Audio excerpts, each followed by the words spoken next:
Right, so that is 3-1. We're back with Brian. Brian, doing good. Happy after that win? Oh, aye. It was brilliant. Really, against a really good side.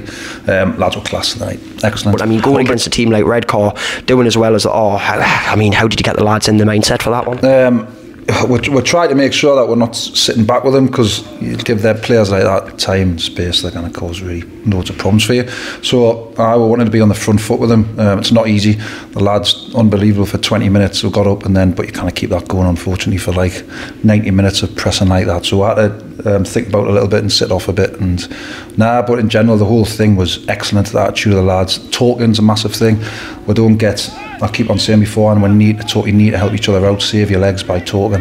But either were just magnificent today against a class team. Seeing that playoff, when you talk about the talking, one lad I'm noting is really starting to use his voice a lot more. Is Danny Anderson. He's starting to pull about. I say Curtis. Okay. Using his mouth. I was just about to say Curtis. I was using that. It just probably comes with settling in a bit.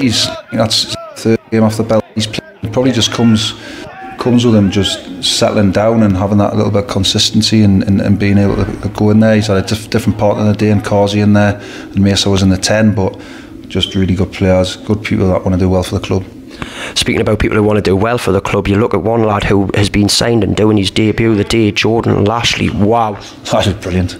Managing a player like that as well. I mean, he's been dominant at the wing the day, cutting inside, left, right and centre. The goal that he made for Will McCamley, what a... The goal is class, the first goal. He does really well, and we've been talking about he hasn't been here when we've been talking about making sure put balls in the box, but he didn't mess about.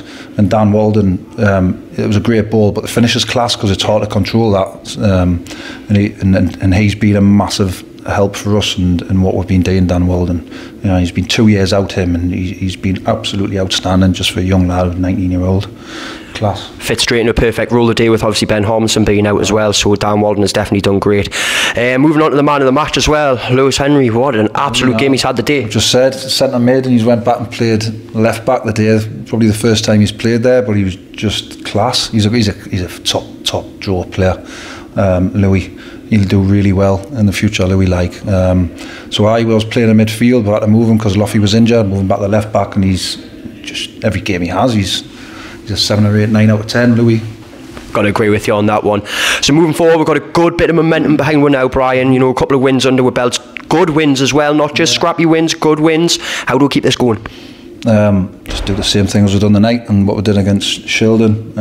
We've been the better team in both games against top opposition, and then so Saturday at Seaham here, we've got to keep going. It'll be a tough game. We've got some really good players, and forget about where they are in the league, because they've got some players that can hurt you, and they're a good side, good, well organised, well drilled side. It'll be a tough game, not be an easy game at all. Lads, get the head down, Curtis, keep your mouth open. That's it, another 3 points. Brilliant. Well, any luck, we'll do that. Hopefully so. Brian, excellent. Till the next one. Take care.